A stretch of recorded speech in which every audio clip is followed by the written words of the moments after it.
This is Bad Movies We Love, part of the Sheist Podcast Network.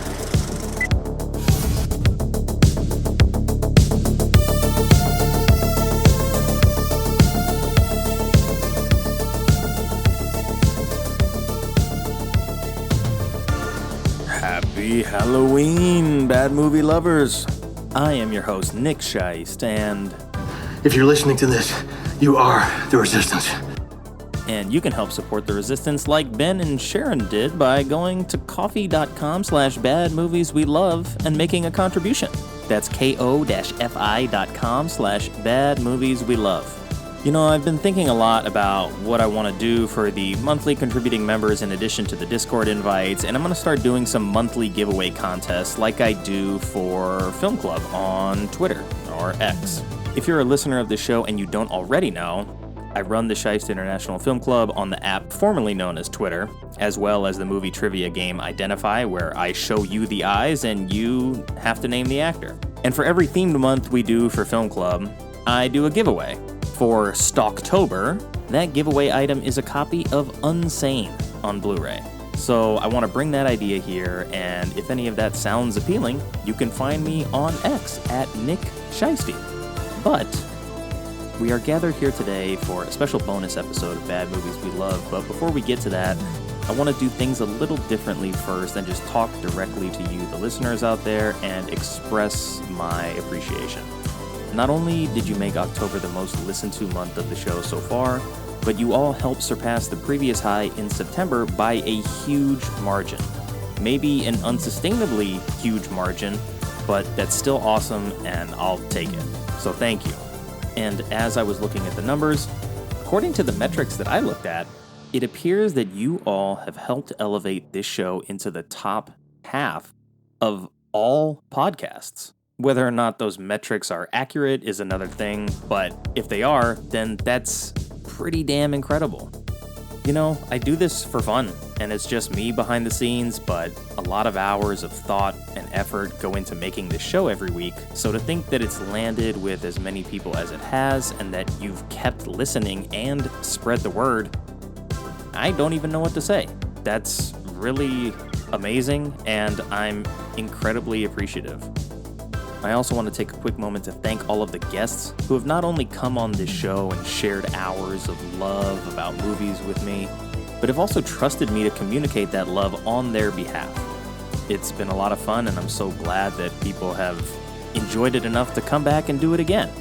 Speaking of which, we've still got a great show planned for you, as Film Club member Ryan, who you may remember from our episode on Sucker Punch, rejoin me to embrace our inner children and get goofy with a Halloween must, and that's Ernest Scared Stupid.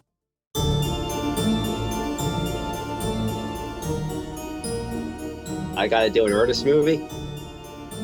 I think the design of at least the primary troll itself is very good. They thought that this was like a big epic. They're using the yogurt slinger. I mean, that's a really gross name for it, but hey, smelling a stranger's shirt on the bus. Oh yes, that was fantastic. Is this the most pro-milk movie? What were you guys smoking when you wrote this? Because you could read this thing from outer space. I went to the draft house expecting a scary movie, and I got fucking Ernest. The movie is not that far off from being a legitimate horror movie. Well, I'm a little too resourceful for you, a little too light on my feet. So come on, eat me, I can die.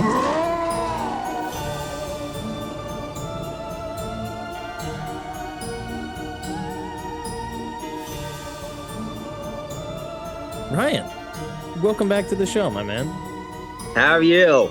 We're kicking. We're live and kicking. We're live, and we're going back. We're going, what is this, 30 years now? My goodness, 32 years? 32 years, and I believe this was my first movie in theaters, or first new release in theaters, because I think I may or may not have seen one of the Disney re-releases. Okay. Back in the day. back in the day when Disney did. This is technically a Disney movie too. It is, yeah. I think it was the last Ernest movie that was still under the Disney. Disney. What was it? Touchstone Pictures? Touchstone, yeah. There's an amusing story on how we got Ernest movies in the first place.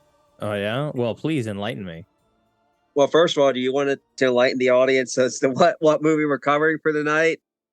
Yeah, I Or- mean, I'll give them a better intro than this one when I do post-production. But tonight, since it's October, we're talking about Ernest Scared Stupid. And it's the first Halloween movie. It's the first, I think, horror movie that I've watched this month. So it's an interesting way to kick it off, but it's one Yeah. that I always liked from childhood, and it was really nice to revisit it, to be honest. And also during the opening credits, you get to see like Nosferatu. I think there's some Bride of Frankenstein. I know Nosferatu's public domain, but I guess they talked Universal into allowing allowing Bride of Frankenstein. I know there's some others. I'd have to look it up. Well, maybe we'll get to that later in trivia. Wink, Well, wink. maybe. Wink, wink, wink, wink. So what was it about this movie? I mean, you had brought it up to me, I think, before even October started, but yeah, what is it with this particular movie? I know you had mentioned it's the first one that you had maybe seen in theaters, so maybe there's a sentimental value to it for you. Yeah. Yeah, pretty much. From what I think it might have been either commercials or TV spots. I don't. I know there was Ernest had started like as a TV sales pitch man, but that would have been the early '80s before I was born. But I guess seeing a TV spot for it, and I laughed and convinced and talked to parents like, "Hey, can I see Ernest Scared Stupid?" And they're like, "Yeah, I guess." I would have been what I know this came out in 91, but do you happen to know like an exact date? No, but it was probably around Halloween because something I read said that they shot it in May, but they couldn't find any pumpkins because they were out of season. So I'm guessing that they probably released it in the fall. So somewhere in September, October. According to IMDb, it came out October the 11th, Well, there you go. and unfortunately, it's not a movie where it had like a big premiere at like Cannes or TIFF or. It's not the kind of movie I expect to have that big film festival rollout. But yeah, apparently these movies or the first 4 Ernest movies were released by Disney under their quote unquote adult label, Touchstone. The big stuff that was under Touchstone that could have been released by Disney, I believe that were later released as Disney movies, were Who Framed Roger Rabbit, who I believe at the time they said this movie's not for children, and then they gave it to Touchstone. And it made a lot of money, and then Nightmare Before Christmas, which I think either Eisner or somebody very high up said this movie's too scary for children. I could see that. I could see both of those in that like PG-13 range. And now they're both Disney canon and beloved. But apparently, at the 1985 Indianapolis 500, which coincidentally with the year I was born, they were doing the festival. They were doing like the parade before the race, and Ernest P. Worrell was one of the guests. So he got out there. He waved to the crowd, and apparently Mickey Mouse was also there on another one of the cars, and apparently the Ernest character got more cheers than Mickey Mouse. and Eisner and Katzenberg happened to be there, and we're like, who the hell is this Ernest character, and why is he getting more cheers than our guy Mickey Mouse? And so I guess they thought that he must be something. They did a little bit of research. They reached out to the late great Jim Varney and the director of these movies, and I guess they made a deal. And a couple of years later, we got Ernest Goes to Camp. Wow, that's pretty crazy to think that at one point in time, whether anecdotal or not, that this Jim Varney character was more popular than Mickey Mouse in the is pretty South. Or, insane. Yeah.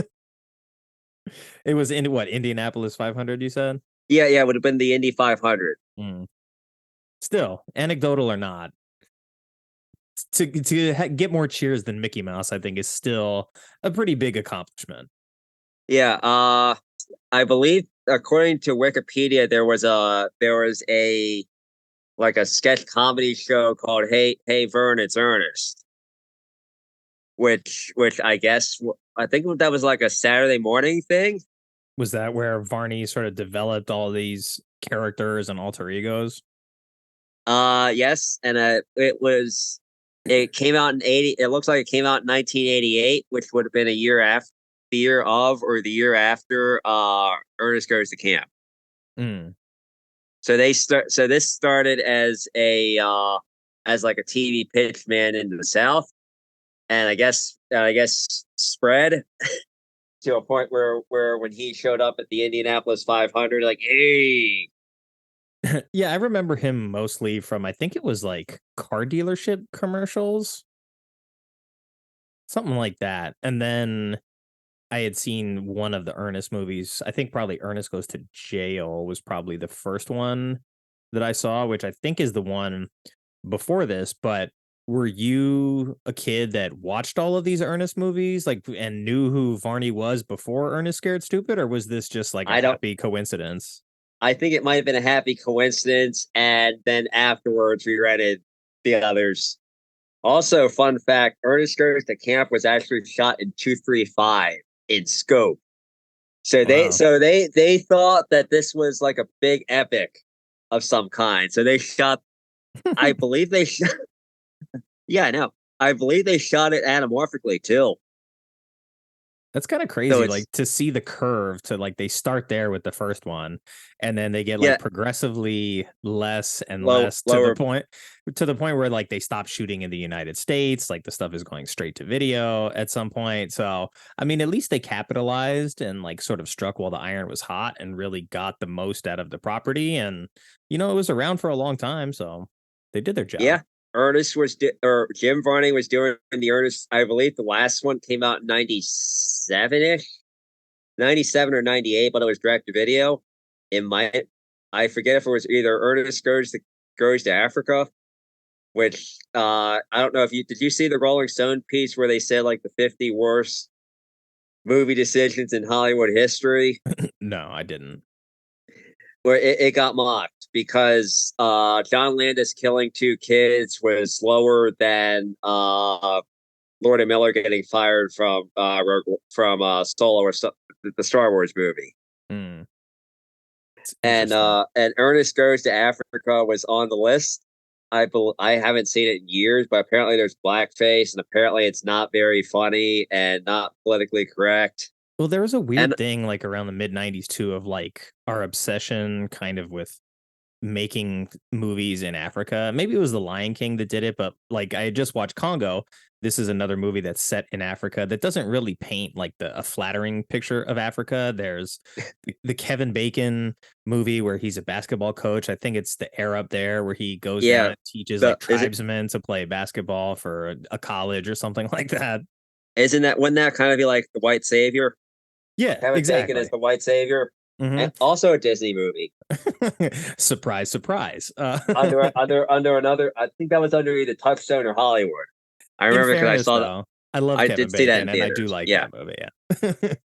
It's not great. It probably doesn't hold up really well 30 years down the line, but it was just weird to sort of watch Congo and then reminisce on these movies around the mid 90s that had a focus with taking some like thing that we know here and placing it in Africa and seeing how that holds up. So I need to go back and like re-examine that whole mid 90s and see what other movies decided to try that. Yep.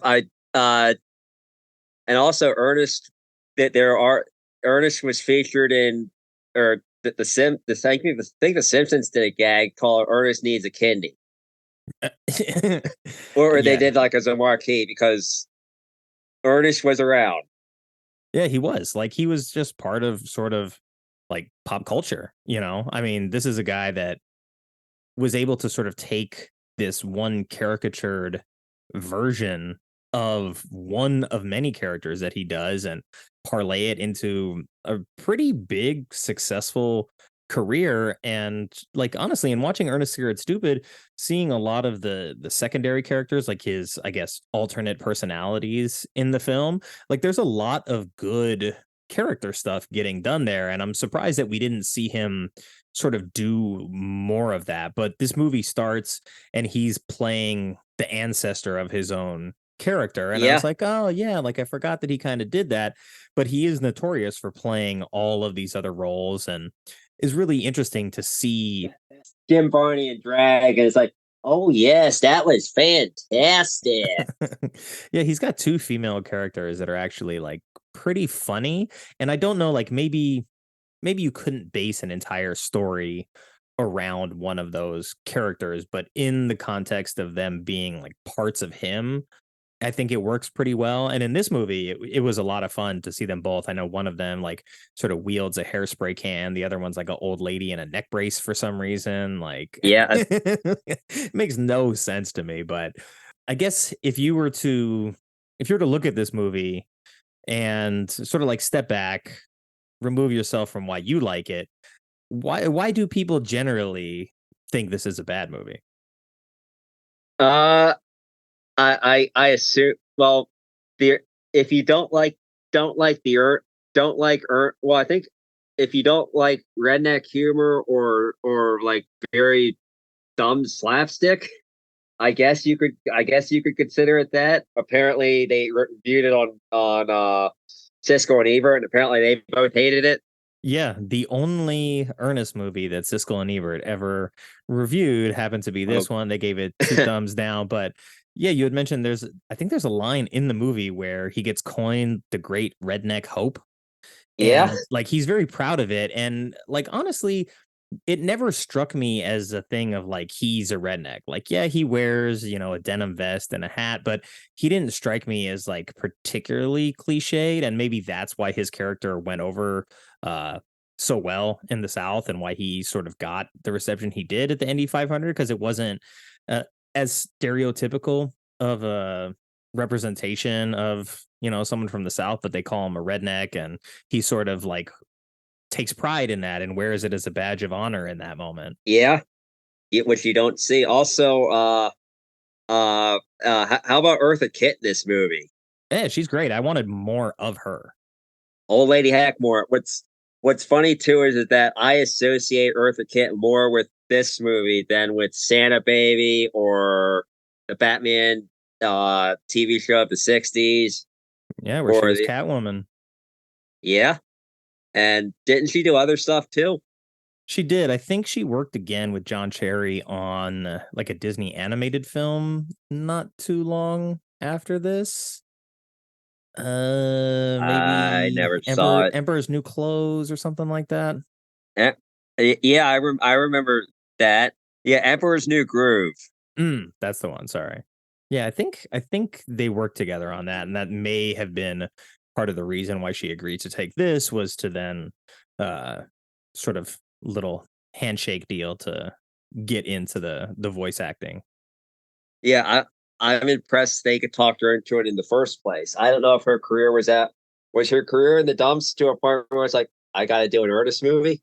Uh I mean, that's a fair question, because at the time, like the Ernest property, well, maybe stigmatized a little bit as like a very particular branded type of film, where it's like it's definitely for kids, it's definitely of this sort of type of humor, and it's not going to get outside that box very much.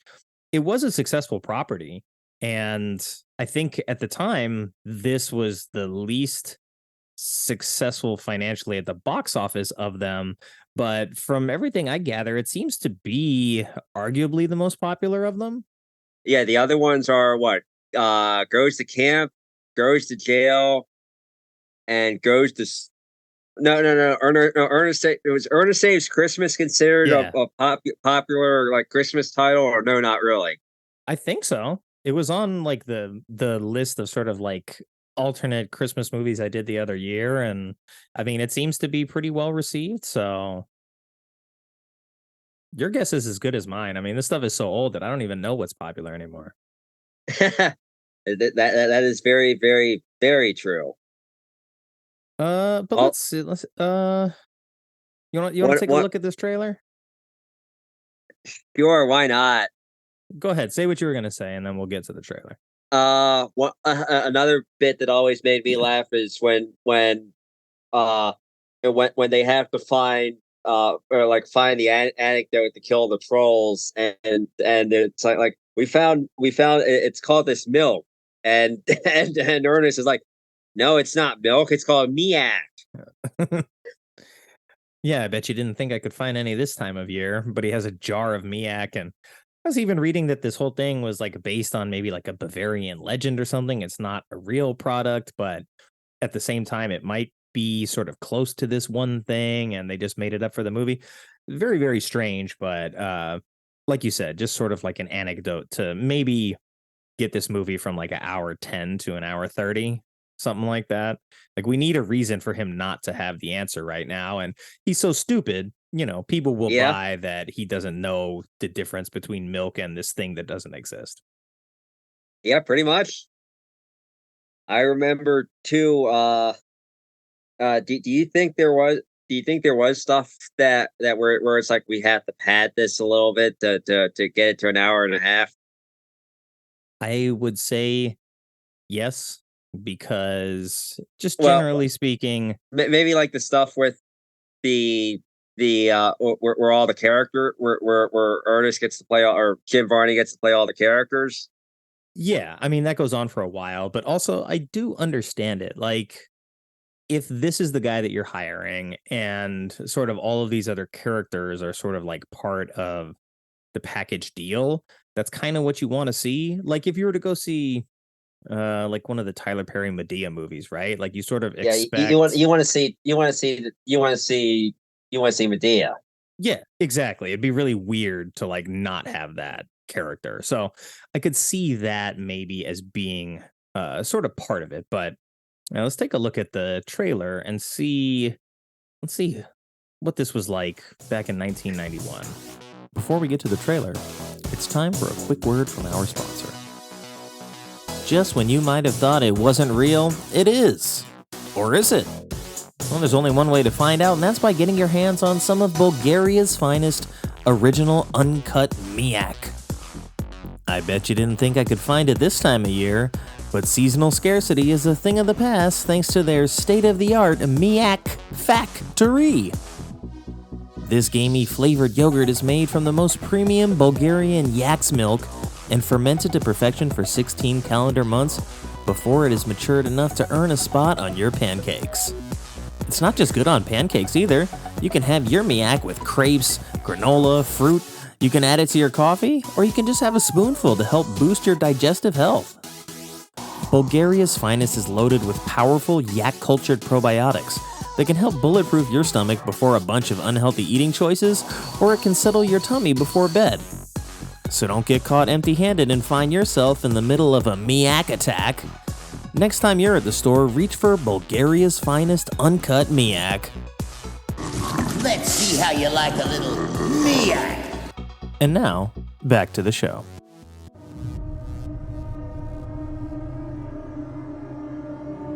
I think you have the wrong trailer. I think you have the wrong trailer up. Let's stick with it. And all that looks inside. This is like someone remade the trailer as an A24 movie, but I kind of like this better. Yeah, I saw. When the poisons of the evil courses through your body, We're just gonna roll with this a one. quivering toxic Yeah. mass of screaming red. People of Briarville buried Trench of the Troll. Because this is like in the a cold, legit horror movie that damp they're advertising here. Yeah, The end. Billy never got home last night. This is good though. And I think part of like watching it, I felt that it was pretty yeah. close. Some of it is DNA-wise. like semi legit scary, at least for You said children. Ernest came by our house last night yelling about trolls. Yeah, kids getting killed. You got some like really good makeup work and stuff like that would It's have something that's good. fit in a monster movie. The one thing they're not showing us is Ernest talking though, because that Yeah. wouldn't go over well. You're not scared, are you?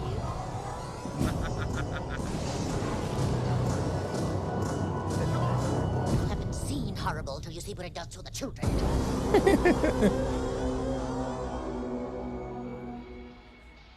All right, I like that. That's not the original trailer in the slightest.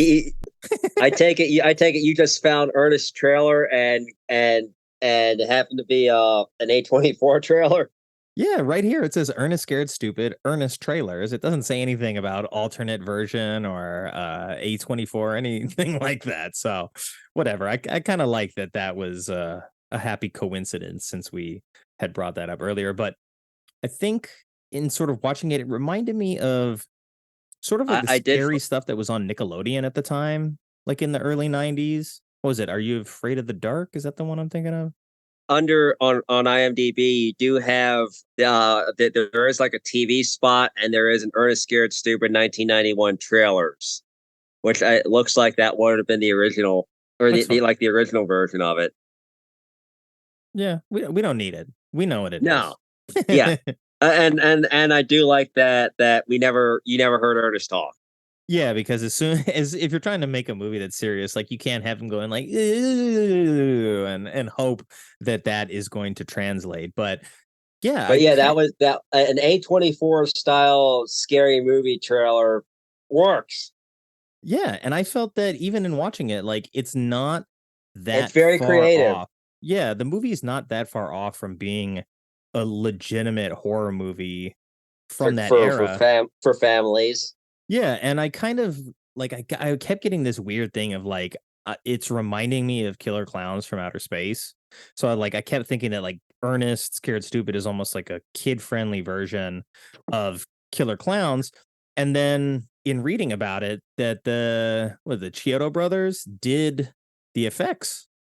The filmmakers of Killer Clowns from Outer Space did the makeup and effects work for the trolls here. And I think they recycled actually some of them as well. So in terms of just like horror DNA, it's definitely there. And the only thing that kind of rescues it, well, not rescues it, but the only thing that sort of differentiates it from what would be a traditional horror movie in that way would be Ernest's character and sort of just lightening up the tone in general. He never knew when to quit. Smack in the head. And they do that bit twice. Yeah. I mean, like I said, they're trying to get this movie. It's an hour 31, so it's like just over the 90-minute mark, but at the same time, it's kind of what I expect. Like even if this movie was like an hour 15, hour 20, I think that's kind of close. And I wouldn't be surprised to look at the straight to video versions of this series that had come out after this one and see that they're probably closer to like an hour 20. It wouldn't surprise me at all.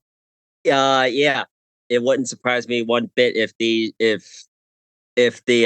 latter versions are shorter.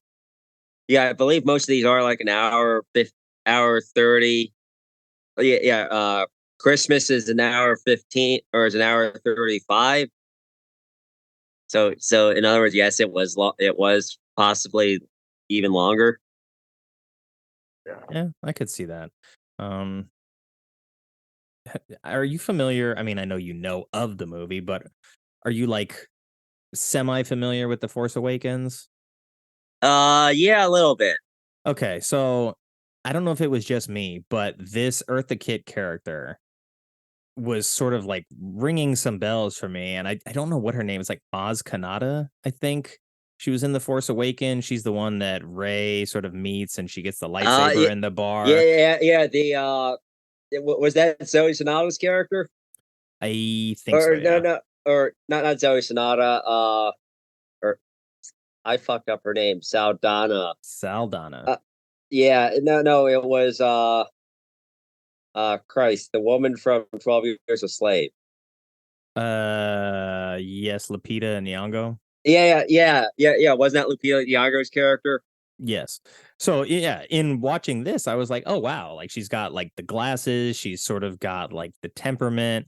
the demeanor. She's Right. like she's got the weirdness that's sort of like this outsider kind of personality for the rest of the story.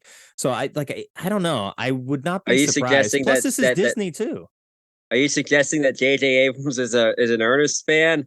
Look, I would not be surprised. I think J.J. Abrams, like age wise, is fairly close to me. I mean, what is he in his 40s? So he's not that much older than I am.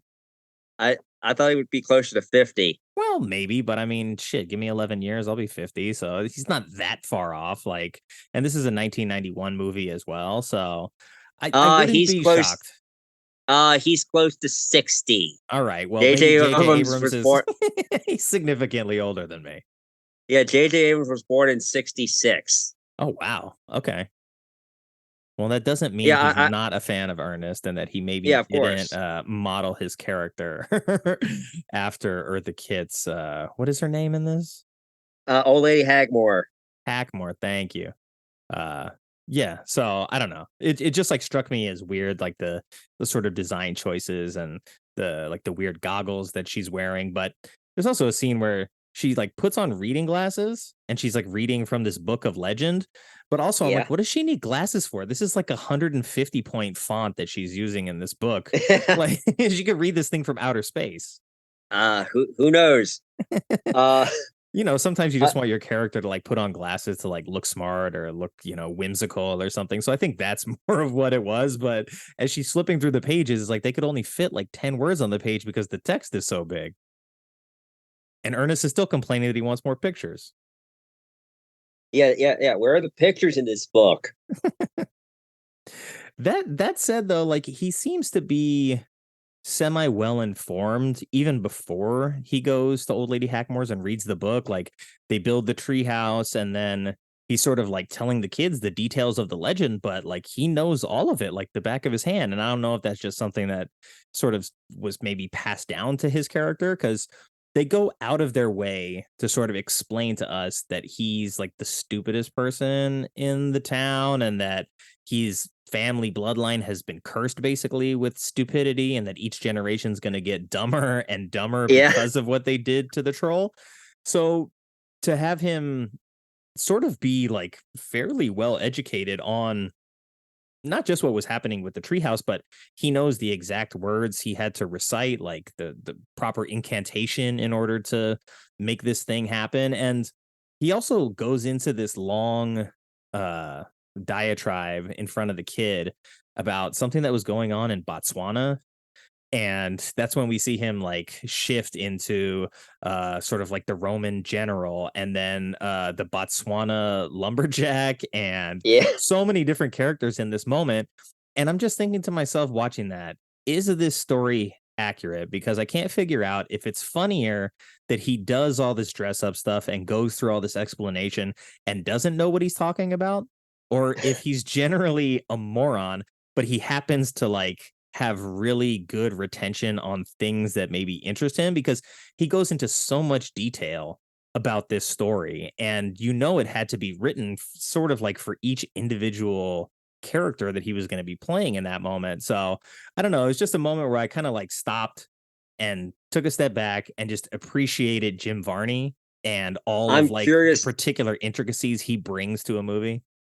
I'm curious how long those scenes took because in theory, if you're playing six different characters, you have to change costs for Oh yeah. every shot. You have to change costume and maybe change your voice a little bit so you're not playing the same guy.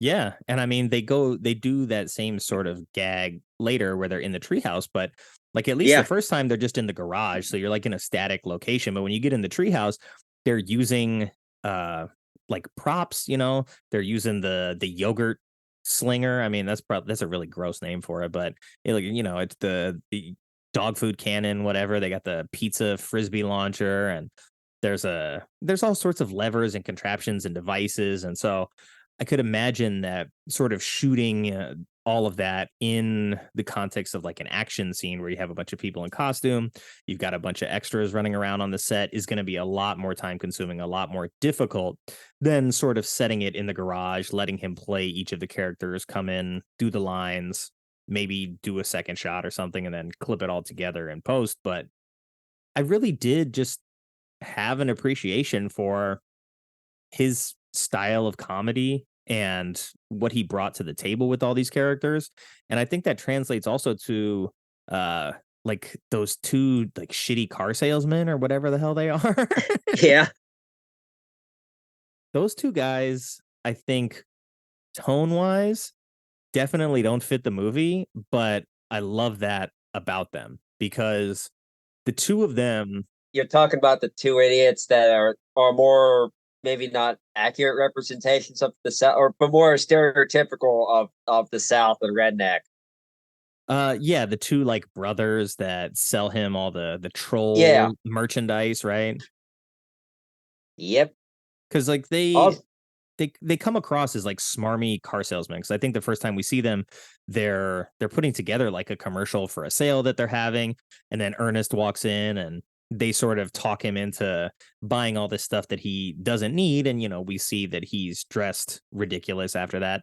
But at the end of that scene, you have Ernest asking for, what is it, the record of troll love songs, and I they're like, oh, of believe. course we have that, and they whip out like the troll love song thing. So like that whole comedy bit is just so specific, and it doesn't even really fit within the universe that they're building. Like nobody believes that trolls are real, yet these guys have like all of this troll equipment. They have a vinyl record of troll love songs. It's very bizarre.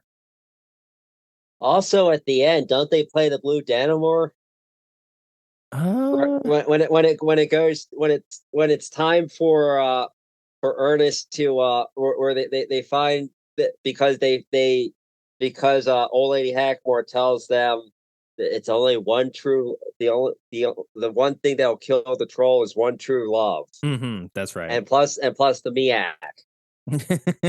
So it takes a sip of Miak and makes out with the trolls, and that defeats the day. And they play the Blue Danimore from 2001. Yeah, well, he has to dance with the troll first, I think, Yeah, before he kisses him. yeah.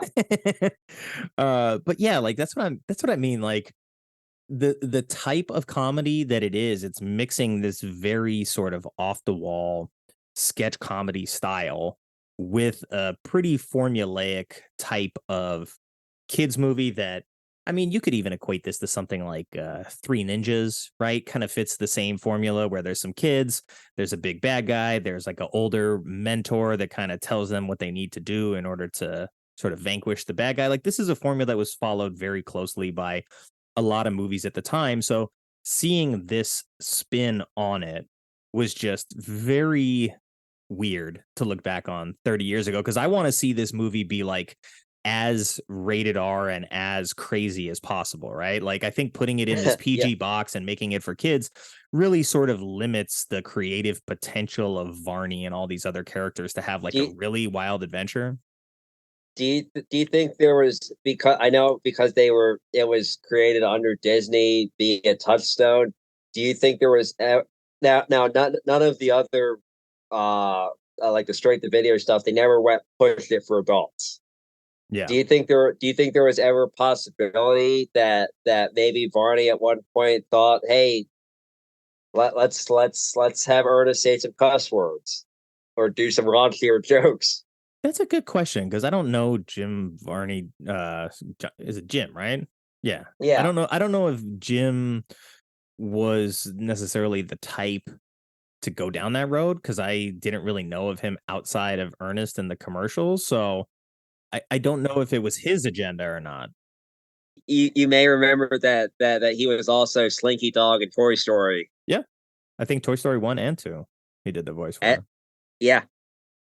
Yeah, apparently, I think he died right after Toy Story 2 had came out, but he had already done he already did his lines. Mm. And I believe, sadly, since you brought up Three Ninjas, I believe the last movie, live action movie he did was Three Ninjas Return to Kick Mountain or Return to Something Mountain. Was it Mega Mountain? The one with Hulk Hogan. Yeah, I And, don't. Ji- Yeah, I don't and, Ji- even know. There's so many of and, those movies. and Jim Varney is the bad guy. High Noon at It's Mega Mountain is what it's called. yeah. Jim Varney is bad guy. It's like almost like a mustache twirling bad guy, almost with an awful toupee. Well, granted, Hulk Hogan's toupee may have been worse. I'm surprised Hulk Hogan decided to wear a toupee at all. You know, this is late 90s. He's already like he's bald at And that point. He's Hollywood Hulk Hogan, I think, by the late 90s. yeah, that would have been NWO. Yeah. He had already turned. He already turned heel at that point.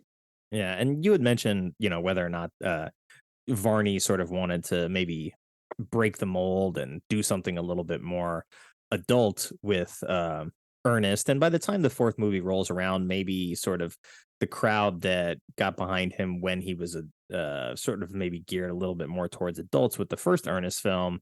And then it's sort of like gradually you start to find that, hey, you know, we've kids are going to be our primary audience for this. We're going to make it PG. But it seemed like a lot of what he did here was sort of ad-libbed because of like the way the line delivery is coming off. And you know, it could be that him and his writing partners did a really good job of like understanding those characters and what they need to bring to the table. But there's like some moments in the film where he's sort of like rambling on these crazy tangents, and it's like he's not even the main focus. Like the movie's focus has moved elsewhere, but you can still like sort of hear him going on in the background. And to me, it just comes across as like a really good comedian sort of understanding the character and crafting the stories within the world that this film is taking place. But I don't know if you have any insight as to whether or not like he sort of ad-libbed all that stuff or if it was very tightly scripted. That I do not know. I I assume they allow. I assume some of that was ad libbed, but I don't know if like the script is available and I'll whatnot. have to look it up after the fact.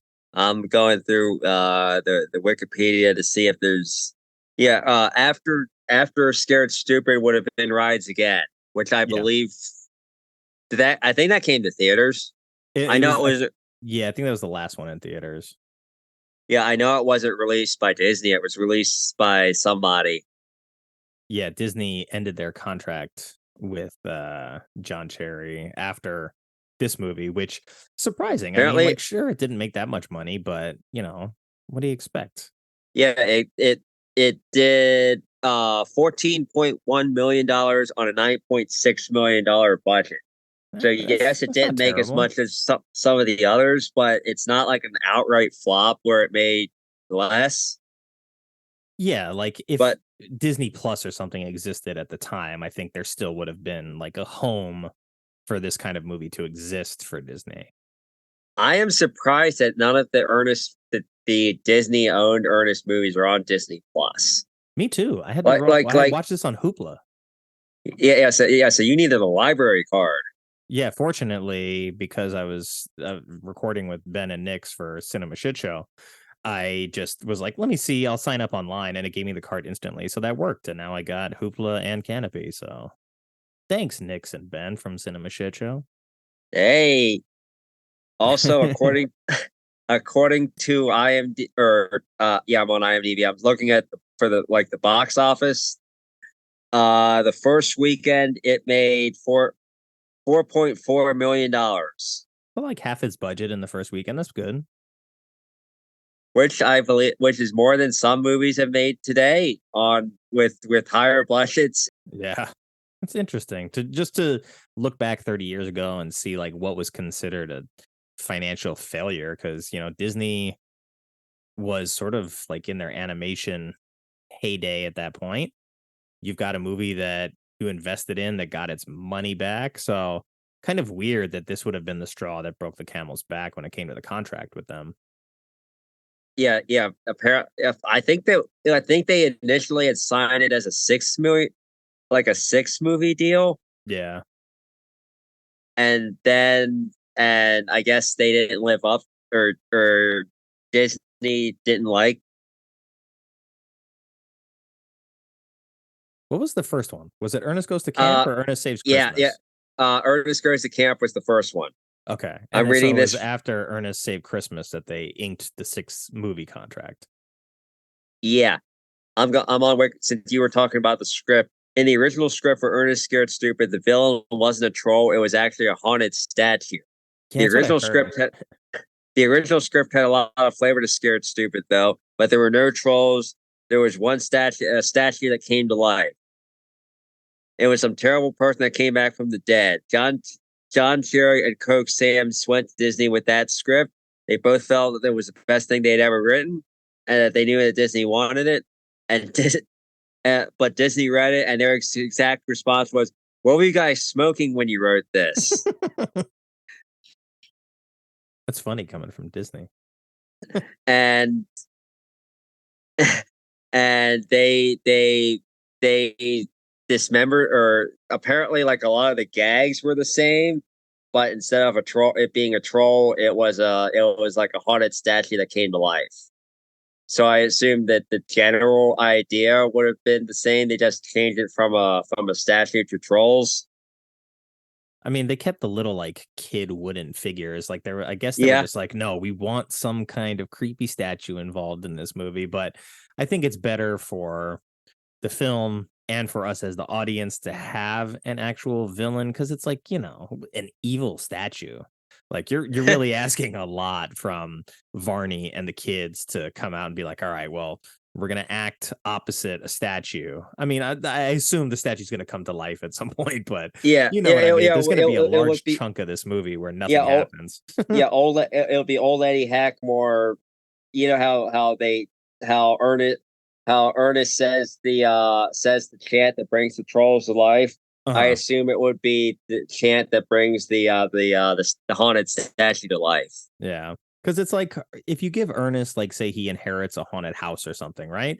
I think that was an idea too. Yeah, I think that can work. I think the haunted statue, maybe not so much, but like if he inherits a haunted house and there's ghosts and there's maybe like an evil spirit in there, etc., like you could probably find a way to make that work. But I could see that, if I were going to finance this movie, I would say a statue. Like, come on, let's do better than that. And then they moved on to trolls, but I think it's for the benefit of this movie, because I think the design of at least the primary troll itself is very good. And I think that's why I was having such a weird experience watching it, because you see a movie like, say, Leprechaun, or a movie like Ghoulies, right? Like there's these I never saw either of them. Okay. Well, in Leprechaun, you get a guy in a suit, and he's got a lot of prosthetics on, but it does something for everybody else in the film to have to interact with him. And then in Ghoulies, you get these like little creatures that interact, and you have all the design going into the puppetry and that. And so in this, you have like somebody in a suit, but also the whole head is like animatronic, and it's a giant head on this thing. It's too. very, very well done, and it does. Yeah.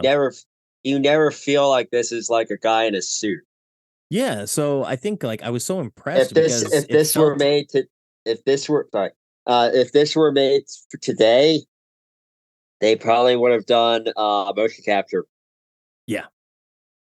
And I think that's why I was so impressed by it, because it's like, not only do you have a guy in a suit wearing this giant like animatronic head, but the design of it, I think, would be at home in all of the other horror movies sort of the era. And that's why it sort of pinged in my brain that I was like, this reminds me so much of Killer Clowns from Outer Space. And then when I started reading about it and I saw that it was the same filmmakers did the effects work for this, I'm like, well, that makes sense, because that was sort of like one of the best elements of that movie, is that all of the makeup design, the costumes were really, really creepy looking. And like, this movie is so gooey and gross, and like this thing is constantly got snot running out of its nose, like its mouth has sort of its own kind of ecosystem of snot inside its mouth, and then it all like cold stores and yeah, that troll gets around. Okay, that's why he wanted to bring all the other trolls back, but he ends up kissing Ernest at the end, and like you get that big moment of the slime connecting them, and he gets the famous sort of like Ernest moment out of that. And I just thought like all of the practical effects work in this movie were fantastic. Like the little eggs that are growing out of the trees, the way they sort of birth the trolls from these uh, wombs that are buried underneath the leaves on the set, and how they have to sort of like break through this membrane to be born into this world. I really thought like that A24 trailer really did a good job of sort of explaining that this movie in its DNA is pretty close to being a real horror movie, and we just happen to get like the PG version of it because that's what the brand is. Because it's Ernest. Yeah, exactly. Um, but there's also the moment in the market where Ernest is sort of like thinking out loud about all the troll stuff, and the troll's behind him, and the dude behind the counter like whips out a shotgun and points it in his face. And I'm like, oh man, this has got like a little bit of Evil Dead elements in it too. And like you could really take the movie at that moment and turn it in a very like intense direction, but instead they dial it back, and then like that scene just kind of goes on its merry way because the troll ran into some like spilled milk or something. And but I want to ask you too, is this the most pro milk movie that you've ever seen?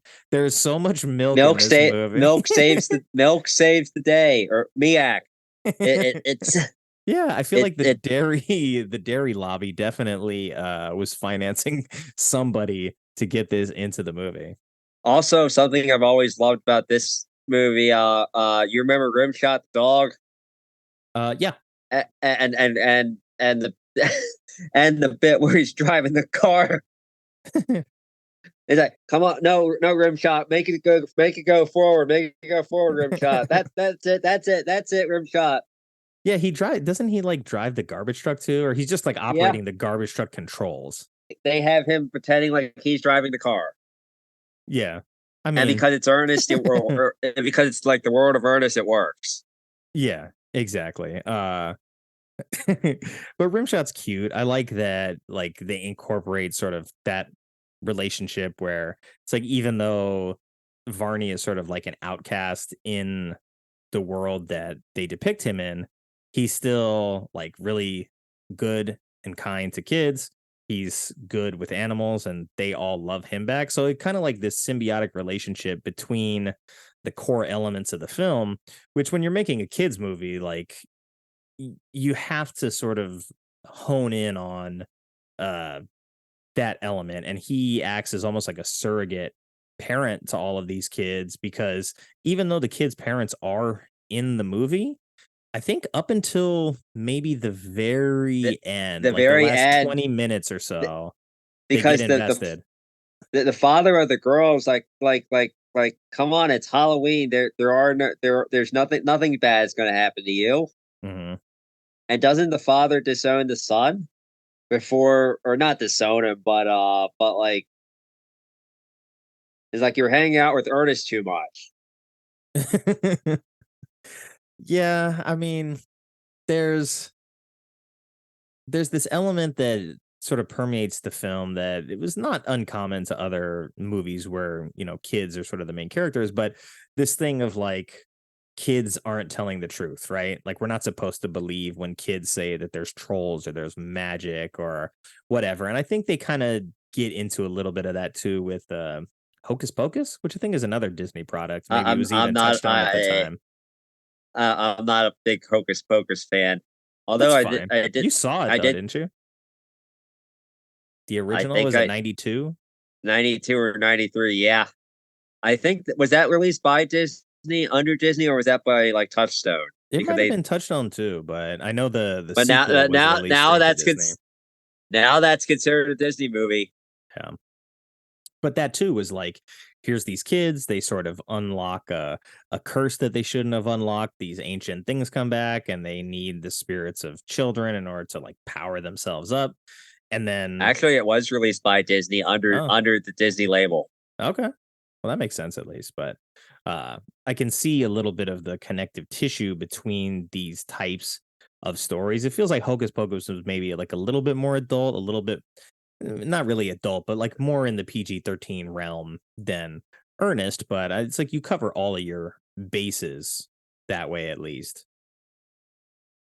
Yeah, I don't Hocus Pocus is PG, but isn't it kind of like a hard PG, Yeah, because or I at feel least like for that, or at least for that era? yeah, I would say that I feel like the kids are older in that movie. Like they're probably maybe 13 or 14, or the kids here seem maybe a little bit younger. They're like closer to 10, 12. So it's like the difference between being like an adolescent and transitioning to being a teenager versus being like a little kid that's still sort of like on the way to adolescence. I don't know. It's been a long Pretty. time since I've seen Hocus Pocus, though. It's probably that's probably a good thing. Yeah, I did not. I did In not other see words, the you're second one either. in other words, you're not one that watches it every year around this time of year. No, I don't know if I have that movie. Like, because I'm not like I wouldn't identify myself as like a gung ho horror fan. Like, I like horror films when they're done well, but I don't really like carve out time to be like, oh, I'm gonna watch like Halloween movies around Halloween. I think I watched Hubie Halloween last year, so that's about as close as it gets. You're not doing like Argento horror this year or doing like a theme. Nah, I don't have time to think of themes for that stuff. I got to run themes for the film club. So maybe at Oh some yeah, point I'll start to cross those over so that the shows I talk about here also sort of work with the stuff we're doing for the film club. But I didn't think that far oh, ahead when I started it. although you all are doing Tokyo Gore Club. Yeah, I still have to watch that tonight. So I got to watch Tokyo Gore What Police tonight, which is going to be intense. what Yeah, what's funny too is that because that's on one of the ads that with not ads. That's one of the streaming sites that has that where you play film with ads. Yeah, I think it's Tubi. So basically you'll have somebody gets decapitated and over the top geyser of blood comes out. It's like, hey, do you have erectile dysfunction? Would you like do you need, or are you suffering from some random virus and need pills? It's fun. I mean, I watch Martyrs that way. And so it was like a really intense moment broken up by a commercial for like Gain Flings with someone like smelling a stranger's shirt on the bus. And I'm like, okay, maybe I needed this break in this movie, but it definitely takes you out of it a little bit. So we'll see. We'll see how that goes. But I'm looking forward to it tonight, one way or the other. So at least I'll be 2 horror movies deep. And then we've still got a few more weekends left in the month where I know I'll at least check a few boxes. And then, there's a lot of stuff coming out throughout the rest of the month that is like horror stuff. So I'll have no shortage of options. Yeah, I'm looking forward. Yeah, there are a few. Are what's the big horror thing that, well, Extras Believer? Yeah, that's the one that people are very like basically upset that it exists. And it's weird that it came out on the same weekend that William Friedkin's final movie is being released on Showtime. Yeah, Showtime, Paramount Plus with Showtime, whatever you want to call it. I've heard very good things. I do like the quote that basically Friedkin was like, did you know that the guy that made the Halloween trilogy, the new Halloween trilogy, is going to be doing The Exorcist? So that means that the guy who made Pineapple Express is going to extend my movies. I don't want to have anything to do with it. In fact, I don't want to be on this earth when that comes out. And if I happen to be gone by that point, I hope to curse that director and make his life a living hell. I mean, he was that's blunt. A little intense, but he was very straightforward. If he didn't like something, he didn't keep his mouth shut about it. That's for sure. No. Well, how do you feel about getting into some trivia right now? Go ahead. Time for trivia. All right. Let's go. Question number 1. What is the name of the milk brand that is used in this movie? There is a branding of milk? Yeah, so like there's the milk truck that almost runs over the kid. You see some like cartons of milk, and then I think there's also like the frozen yogurt display or whatever that they crash into. I'm actually blanking on that. the name of the milk is Purity Dairy. So it turns out that was actually a real life product, and it was a client of director John Cherry of his ad agency. So folded it into the movie in a nice little bit of synergy there. Yeah, that would make sense. And then question number 2, we talked about this a little bit. So the opening credit features a number of classic monster movies that are, well, maybe were in public domain, but you had mentioned I think Nosferatu and Bride of Frankenstein. Give me one more. Well, I think Little Shop of Horrors. There you go, from 1960. Which I believe a very, very young Jack Nicholson is in that movie, right? I believe so, yes. Yeah, that's a Roger Corman movie. Yep. And we also get White Zombie from 1932, Phantom from Space from 1953, The Brain from Planet Arus, 1957, The Screaming Skull from 1958, Basically, Missile to the Moon from 1958. Anything that was in public domain that they didn't have to pay for. Yep, The Hideous Sun Demon from 1958, The Giant Gila Monster from 1959. Because Disney was cheap. Yeah. Apparently, because they didn't even think this movie making money was good enough to keep them on. And then we got The Killer Shrews from 1959, Battle Beyond the Sun from 1959, and as you mentioned, Little Shop of Horrors. So we go to question number 3. How many total films exist in the Ernest verse? I'm counting up top. Aren't there like 8 of them? There's 9 total, which is crazy because this was the 4th one, I think. And then the 5th one was Ernest Rides Again. That was the last one on the Disney brand. It was the last one shot in the US. Oh, sorry. Ernest Scared Stupid was the last one on the Disney brand, the last one shot in the US. And everything the second to last in Canada. one. Yeah. And this was the second to last one to get a theatrical release before Ernest Rides Again. But that's a whole lot of Ernest movies. Then you have Slam Dunk Ernest. Apparently Ernest Goes to Africa. Yeah, Ernest Goes to Africa. I think the last one was Ernest. Well, there was also Ernest Goes to School. That seems right. And then I think Ernest in the Army, I think, was the last one. I think wasn't Tim Varney sick for that one? Yeah, because I know he was diagnosed with cancer like 97, 98 because he was a heavy smoker. Yeah, I think he died before Toy Story 2 came out, but he had done all of his work, so they didn't have to ADR anything. Yeah, he died in 2000, and I thought he died like 99. It's listed here as 2000, February 10th of 2000. So very early on in 2000 though. And then there was I guess he did some voice acting for an Atlantis movie, Toy Story 2. So a lot of stuff that he got to voice act probably well before he actually like got too sick to work. Yeah, the other big thing I remember Varney from is remember when he was on The Simpsons?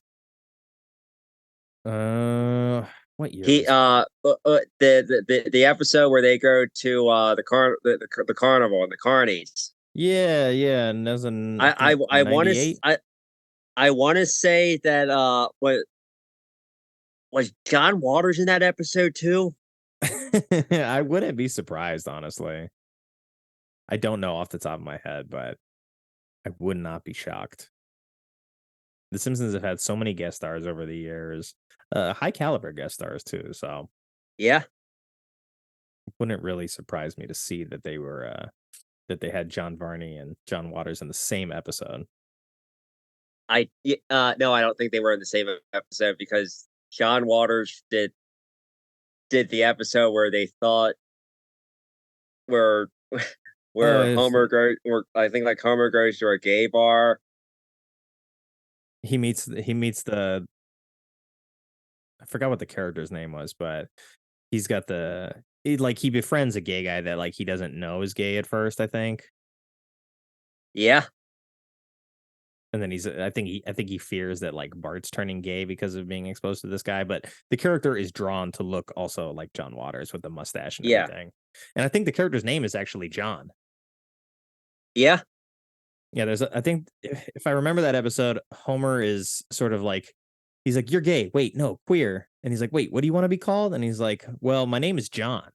So, uh, yeah, that's still in the golden age of The Simpsons, like that first 10 years.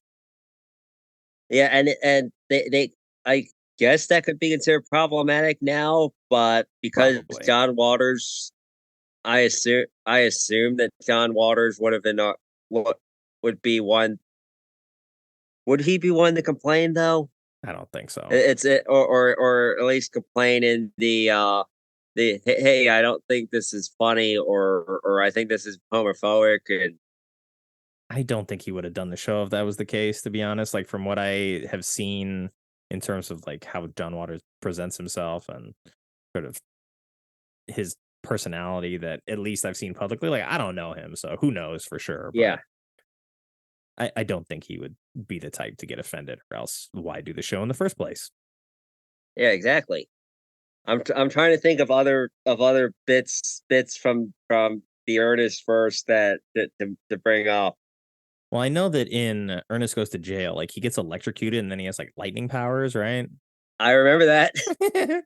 That's like one of the things that I remember most about Ernest. And then, I mean, the cover for Ernest Saves Christmas is pretty iconic. And I don't know, I think Goes to Jail and Scared Stupid were the two that like kind of were right around the time where I was impressionable enough and able to see those movies. So they're the ones that I sort of gravitated towards. But I would say that Scared Stupid is probably the one that I've seen the most because at the time I was probably also starting to get into horror movies and stuff like that. I mean, I probably saw it around like 92 or 93. So a couple years after it came out, I'm getting closer to 10 years old and I'm starting to, you know, I would have watch been other things. I would have been 6. Yeah. Yeah, October 91. I would have been 6. And there's a couple of moments that I like towards the end of this where one of them is like the troll, he gets like the statue of the final kid, right? That's gonna like let him Yeah, be super powered. He puts it in the tree and he does like a double fist pump. He's like, "Yeah, got that last kid. I can finally get to full power." And he does like a little troll celebration. I always was just like amused by sort of like the body language and like the physical acting choices to do that because this is a character that for the majority of the movie is like this otherworldly being, but there like it comes a time where he just starts speaking English and it's like, oh, okay, like I didn't realize he could speak English the whole time. And later he ends up in, I guess, underneath the tree while all of the other trolls are getting battled off from the eggs that spawned. But yeah. he's down underneath the tree and he's like, okay, demons, like juice me up with demon power. And all the demon souls come into him and he gets stronger and his little disgusting skin tags like grow extra long and his fingernails grow extra long. He grows like horns out of his face. Uh Those are also some impressive effects too. Oh yeah, absolutely. But at the same time, I'm wondering, like, well, if he could have just like supercharged his demon power the whole time, why did he need the kids? Why did he wait so long to call upon the demon superpowers? Like, what was he doing this whole time? Did he just think it was going to be easy?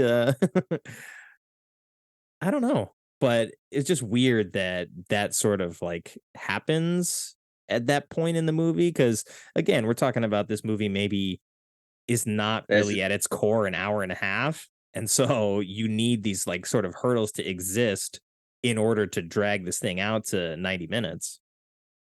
also apparently I think they said there were like 14 drafts of it. Oh wow.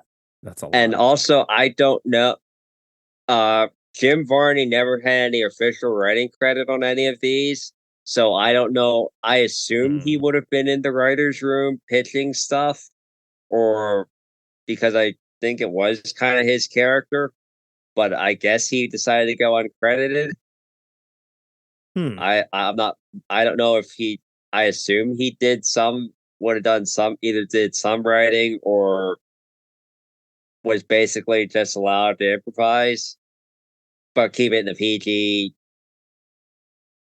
Yeah. thing.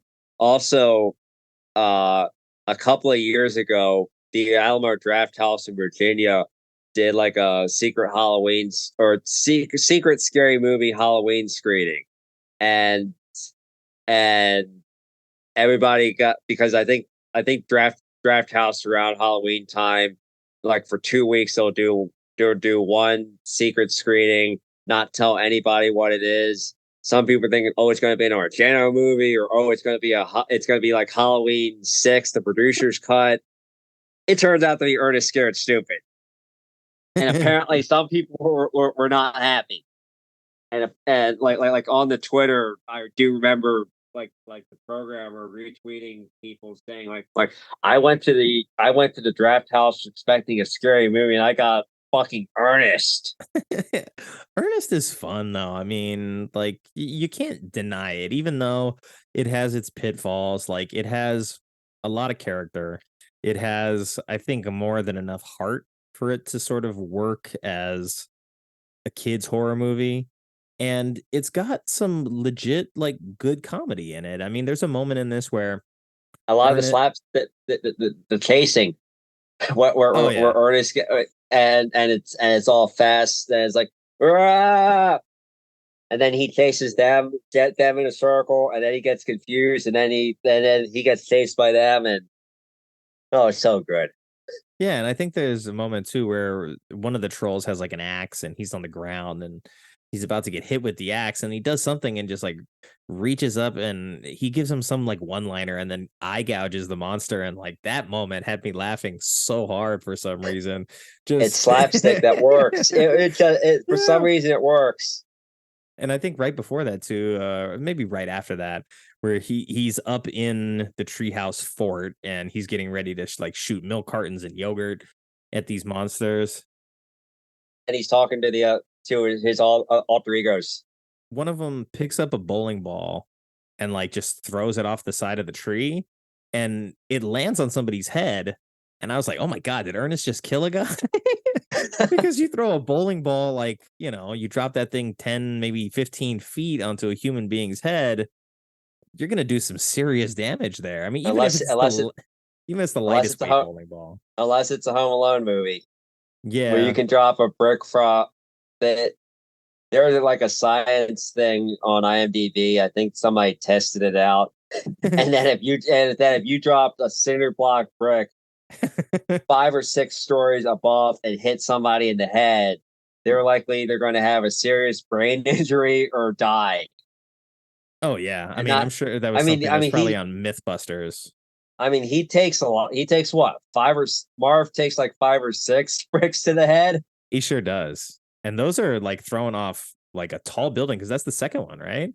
Yeah, that's the second one. Yeah, he's throwing those off like the roof of a multi-story building. And those are like right on target, right in his face. Like at the very least, he's having some like skull damage, maybe broken orbital Yeah. bone for sure. Well, he also gets electrocuted, and you can actually see his skull pop out.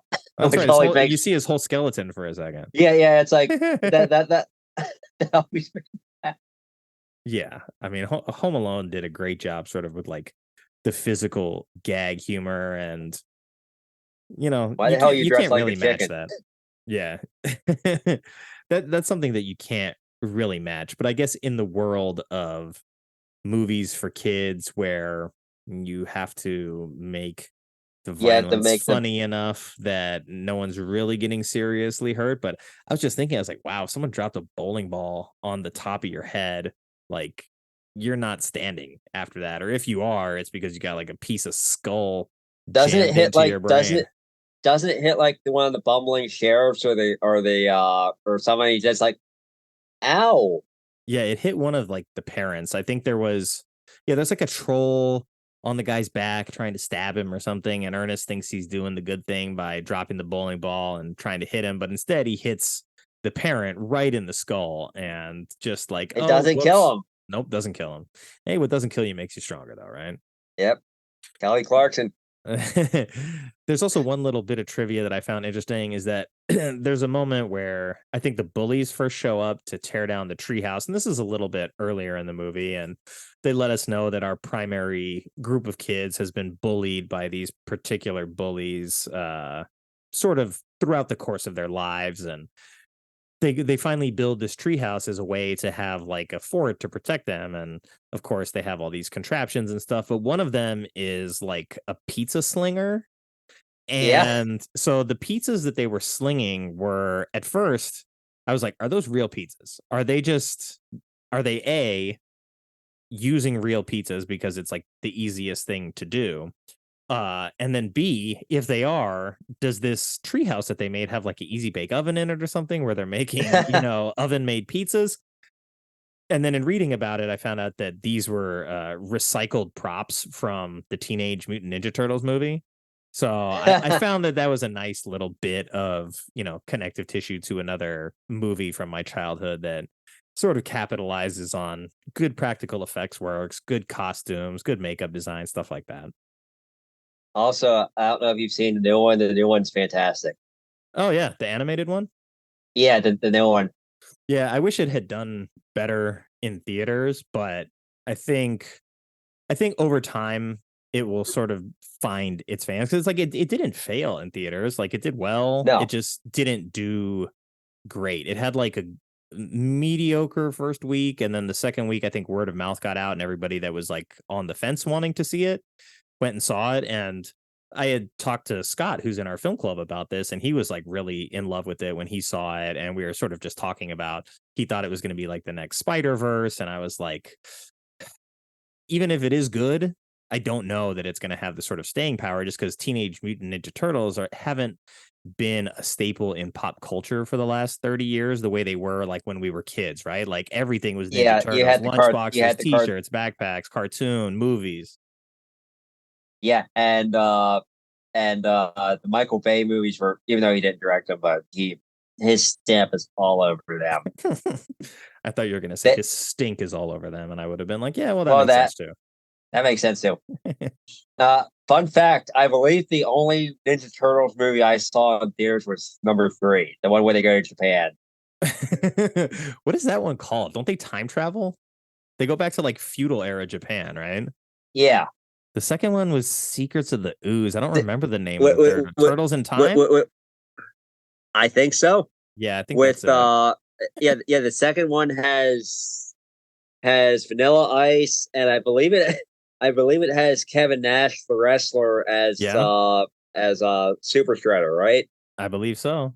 Go Ninja, go. Go. Well, there's also we can cover a Ninja Turtles movie at another time on this show. There's also a callback to that in the new one too. Oh, is there?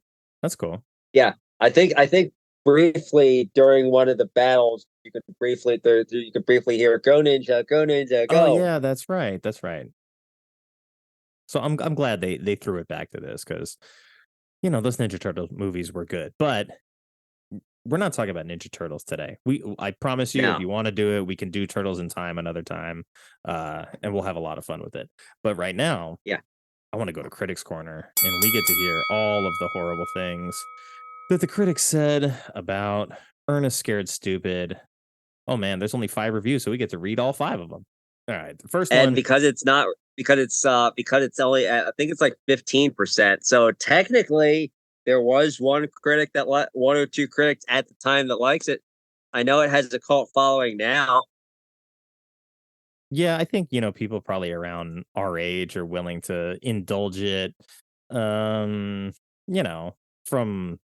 acknowledging that like our childhood selves sort of liked a certain thing about this, and it's okay to still enjoy that same thing. But yeah, it does have a 17% on the tomato meter.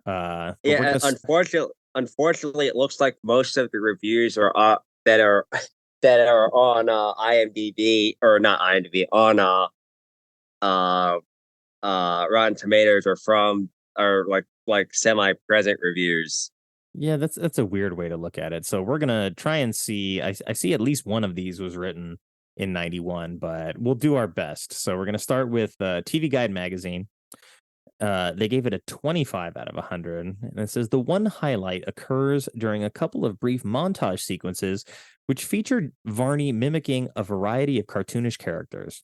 These few moments are actually funny, but prove to be the only amusing moments in the film. And that's something that I mentioned, that I really loved those moments where all of these other characters come out. And I think sort of towards the end of the movie, too, what the kid, like the primary kid, says to him, like, oh, I've got to deal with like your alternate personalities or something. So it's kind of like Yeah. weird to actually see the child acknowledge that this character maybe has like a personality disorder, yet they sort of befriend him anyway as like the town idiot. Yeah. He is kind. Would he be considered the town? Yeah, he'd be considered the town idiot, the town moron. Yeah, they kind of treat him that way. Like they basically make him the janitor. He's the trash collector for the whole town, and he's failing at even doing that half the time. Yeah, don't they threaten to fire him because of it? Yeah, I'm pretty sure they do. But anyway, let's see. We got a 40 from the Washington Post. This is from Rita Kempley. It says alongside the silly kitty Halloween comedy, reruns of Hee Haw seem works of great comic sophistication. Yeah. Wasn't Hee Haw like in the 50s? Yeah. So That was one of those cowboy shows, right? yeah. So I think the implication is that like Ernest is like so stupid that it makes this seem like it's Yeah. really intelligent. But you know, we get another 40 from the Austin Chronicle. That's Steve Davis.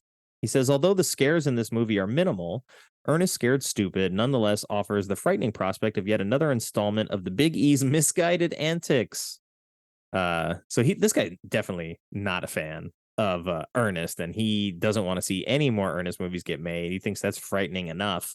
But he gave it a 40, better than TV Guide magazine. So you know what, Steve Davis? Maybe we subject you to 5 more Ernest movies after this and see how you feel about Ernest. I wonder if we could. I wonder if it's possible to find the Siskel and Ebert review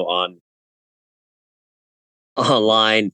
Probably. In the meantime, we're gonna go to the Seattle Times. I know that this one for sure has a date of October 11th, 1991. So this is the real deal. I don't know how to play it, but if you go on you can edit this part out. But if you go on YouTube, type in Ernest Scared Stupid Ebert, it's the first pick. And Okay. you can play it. And you can play it on here because I don't think there's copyright issues. Okay. Let me see. Yeah, it's literally go on IMDb or go. Or we can react to that. It's on. Just thinking these two esteemed critics. Yeah. It's type in Ernest Scared Stupid and the word Ebert. Yeah, I have it. Let me get back to this one. Okay, so we're gonna go Seattle Times. John Hartle gave it a 50. Says, while it's no breakthrough, this may be the best of Disney's popular Ernest comedy starring Jim Varney as an amiable moron in the Jerry Lewis tradition. So, look, even though a lot of people seem to think this is one of like the lesser ones, it's popular for a reason. I'm glad that Mr. Hartle here was able to acknowledge that this might be the best of the Disney Ernest films. And, you know, comparing it to Jerry Lewis is not like a huge insult at all. So I'll take it. And then we get LA Times. That's Kevin Thomas. He gave it a 50 as well, and that's the high score on the board. He says, over the years, the movies have made precious little use of the distinctive talents of Eartha Kitt. But adults who accompany children to Ernest Scared Stupid, Disney's silly Halloween kitty horror comedy, can be grateful for her stylish, witty presence. And he's right. Like I said, I want more Eartha Kitt in this movie. I want a lot more of it. She knew what she was doing. She did. And I think like her veteran presence kind of gets overlooked here. She kind of knew what movie she was in. She did. And the last scene in the movie is her looking at the camera and sort of giving the audience a look of like, oh, well, like this is kind of what we got. And it is what it is kind of thing. And I appreciated that because not only is it sort of her being able to break the fourth wall and acknowledge that she's in this like silly world. But it's also this moment where you communicate to the audience that like Ernest is always going to be Ernest. You're not really going to like break the mold with this character, and it's always going to be a certain type of thing. But since you had mentioned it, I pulled up the review with Siskel and Ebert, so we're going to take a look at that right now. The movie is Ernest Scared Stupid. And although there have been 3 earlier Ernest movies, and I try to see most Look at him, everything, he's smiling, somehow though. those other 3 managed to escape me. And He's trying not to laugh. This is my first exposure to the friendly local garbage man played by Jim Varney. The experience of seeing my first Ernest movie did not fill me with an urgent need to rent the other 3 videos and catch up on Ernest. As the movie begins, Ernest is impressing the local kids with his notions of history, and this is one of several tiresome sequences in the movie where he appears in lots of different costumes and accents. We're the ultimate, and you're not. You're in a world of it now, pal. Oh, my. I'm afraid. Sure, I'm scared. Everybody in the box is scared. This is the best part of this movie. This place is just screaming for Drake. The movie co-stars Eartha Kitt, of all people, as the local prophetess. 200 years ago, the area was beset by dangerous trolls, monsters that were finally subdued by being buried and having a giant tree planted on top of them. That's what they should have done with this movie. Now they're back, and Kitt knows who has to get rid of them. You are the only troll fighter we've got. You're the 7th son of the 7th son. You're the baby. You're the boy. You are the great redneck hope. Watching Jim Varney playing Ernest there, I was taken back to my childhood and reminded of the character that Huntz Hall used to play in the Bowery Boys movies. Boy, I used to love those Bowery Boys movies. And you know what? If I were 8 years old, I might have liked Ernest Scared Stupid, too. Hey, there you go. I think happened in this picture. I've seen the other ones. Oh, yeah? I don't like him, basically, in this character. I don't think like it's funny him. when he gets close up into the camera and mugs that's funny. In addition to that, I think I like this picture the least of them all is that it takes about 25 minutes to get rolling before they set the troll stuff in action. And the first 25 minutes of that is really boring if you're 8 or 1 or 45. Yeah, it's pretty savage right there. They're just like, this movie should have been buried. And like Ebert, like I managed to avoid the 3 Ernest pictures before this, and after seeing this, I'm not keen to rent the other ones. Right? He's like, the one was enough. I'm not going back and trying to learn anything about Ernest. We're done at this point. I wonder if Disney paid them to review it. That's a good question. Because I know Disney was I believe Disney didn't Disney technically own that show, or it was produced by like Touchstone or something. That's So another maybe good question. If maybe we they ask forced Scott, the other Scott, not the Scott I mentioned earlier. This is Scott 2. He's a Siskel and Ebert historian, and he, I think, actually was responsible for uploading like a good percentage of the Siskel and Ebert episodes onto YouTube. So that would be a good question for him. Maybe I'll ask him and then put in a little the more you know kind of extra feature into this part of the episode in post-production. Let me see. Actually, yes, Disney did own it. I am Wikipedia. Buena Vista Television, 1986 to 2007. So in theory, we could argue that Disney was like, "Hey, we have an Ernest movie. Can you all review it?" You don't have regretted that decision? I don't know. Would their reach have convinced people not to have had said, all right, we don't have to take our kids to see this, and maybe that's why it flopped?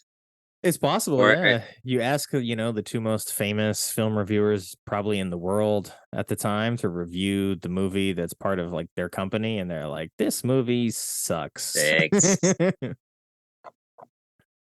But yeah, we've gone through the evil forest. We've dug up the tree. We've been to the roots of the burlap sack and the demons down there.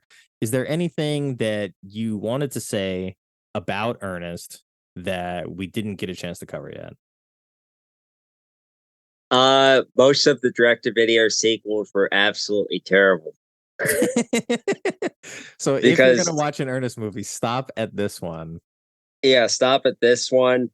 Uh, uh, Ernest Goes Gale. I don't think I've seen Ernest Scared I don't think I've seen the Christmas movie.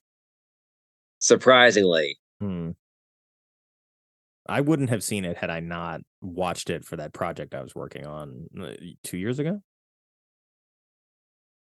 but I mentioned it earlier on. But that Rolling Stone did a 50 worst ideas in movie history, or 50 or 50 worst like movie decisions that were done by like studio execs or whatever. Number six, not number seven was John Landis killing two kids and an adult on Twilight Zone. Number six was Lord Miller getting fired from Solo, a Star Wars movie. Wow. So, and I believe Ernest Goes to Africa was number 45. Oh, okay. Well, it And made the list. they basically said if there's one Ernest movie you have to see, watch Goes to Kale. Yeah, I could totally see that because that's the one that I sort of saw first, but it was this one that really stayed with me long term. And I'm glad you picked it because I still had a lot of fun watching it. And sometimes it's nice to go back and watch something that's like meant for kids and just see all the things that I liked about it then and how that translates now. But And that you still found some of it funny. yeah, I still had a really good time with it, to be honest. And So it's not one of those things where it's like yeah, why did I like this as a child? right. No, I mean, I mean, as there you are as you know from doing the Sucker Punch episode, I think I yeah. just want a rated R version of every movie. So I think that's where my head was at with this. I was like, man, I really wish like this idea had gotten a chance to be more fully fleshed out and just to not have any restraints put on it. But aside from that, like of course it has its limitations, but still very enjoyable. For some reason, I can't picture the Ernest character saying "fuck you" Right. I or mean, or telling sex or doing like raunchy Judd Apatow type humor. Can yeah, you? no, probably not, but I think you could still sort of embody the other elements of horror. Like you can make it gory, right? Like maybe the troll punches somebody's head off, or you sort of play up the horror elements of the story, and maybe you don't really change the Ernest character too much. You just sort of elevate all the elements around it into like a more adult horror material. Or make it at least PG-13, Yeah, I want to or see some or blood. what or like an over the top stuff that where it could get a PG-13 or an R. Yeah, give me like borderline. But yeah, I still had fun with it. So I want to ask you like if there was like a gateway drug type of movie to get somebody to watch Ernest Scared Stupid, like what is that? What's something similar to it? Yeah. Uh, I guess for like the slapsticky stuff, I'd say like some of the Naked Gun movies. Oh, yeah, okay, I could totally see that. I am always partial to three, Is even that though is that 33 and a third or whatever? 33 and a third. That's the one where they go to the Oscars. Mm-hmm. That's a good one. Yeah, I can see that. I don't know, because like aside from Killer Clowns from Outer Space, which is more adult but still PG-13. So it's like it's horror, it's sci-fi, it's comedy. It's not necessarily meant to be like scary, but it's Well, kind of you in the also same vein as Ernest. So I would say that. you also have like the Scary Movie franchise, Yeah. which are very very hard R's. Yeah, exactly. So I don't know. That's a good question. So it's like Speaking of I'm at the scary, point. Go ahead. speaking of Scary Movie, I remember seeing the second one with my uh yeah, it would be my brother-in-law, and who took his son, who definitely was not over 17 at that point. And I guess we didn't tell him that, and I guess he didn't realize how raunchy it was. uh Because it was a spinoff of like Scream, right? Yeah. Where it came from. Also, apparently, fun fact: the priest in the original was the second one. The cold open is supposed to be a spoof of The Exorcist, where I believe they have James Woods as the old priest. Yeah, and apparently it was supposed to be Marlon Brando, and apparently they paid Marlon. And apparently they paid Marlon Brando a lot of money to do it. But apparently he got sick or he got ill when they were supposed to film it. But they allowed him to keep the money. He showed up on set and was like, "I'm not doing this." Yeah. But I mean, that wouldn't surprise me. But yeah, that Marlon Brando in that role would have been fantastic. Yeah, that would have been a lot of fun. Well, in an and would have been one of his and would have been one of his last roles. Yeah. Because this was what, 2000? Scary Movie? 2000. Scary Movie 2 was 2001 or 2002. When did Brando die? 2004, I believe, but I think he was kind of ill and kind of sort of in it, but not really in it. I believe his final on-screen appearance was the Michael Jackson video for "You Rock My World," where there's a bit near like the interlude part, and it's just the Kitt, there's a menacing person in a swiveling chair, and it turns around and you see it's Brando. But older. Chris Tucker's in the video too. Yeah, it's ringing some bells actually. I'll have to go and look for it when I hang up on the call here. But yeah, I just want to say thank you for giving me a reason to actually like start watching horror movies this month before I have to watch another one tonight that's going to be way gorier and worse than this one. Yeah, and have commercials. Yeah, it'll help me break it up. Yeah, decapitation followed by, "Hey, do you have erectile dysfunction?" I do now. I just saw someone get their head chopped off. But Ryan, thank you so much for your time and for picking a fun one.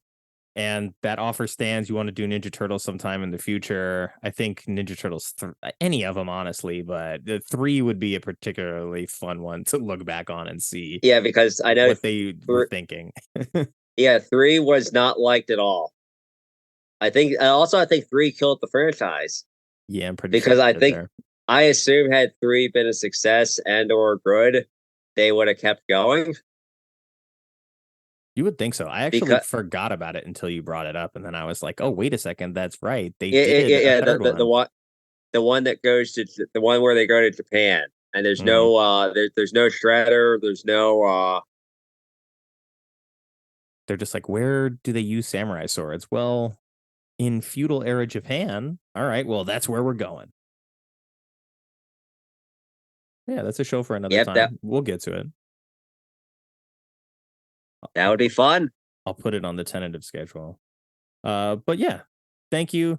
We did 1.5 hours, right about the time limit of an Ernest movie. So yeah, easy peasy breezy 90 minutes. Cool. Thanks, buddy. Yep. Thank you.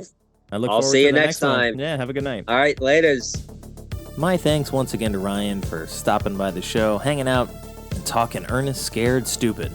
It's a lot of fun to go back in the past and look at these movies from childhood and sort of re-examine not just why we liked them then, but why we still love them now. And you can find Ryan on X talking movies at The Chew Defense, spelled just like it sounds. And of course, thank you to everyone who took the time to listen to this episode. I know you have a lot of choices when it comes to podcasts, and I appreciate you spending your time with us. I hope you enjoyed the show, and if you do, please consider leaving a rating and telling a friend about it.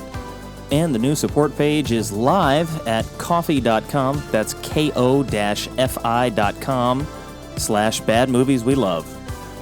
I'd love to hear from you, so if you have a bad movie you love, and or maybe would like to be a guest on the show, you can contact me now at badmovieswelove@thesheist.com or badmovieswelove on Twitter and Instagram, and that's love with an LUV.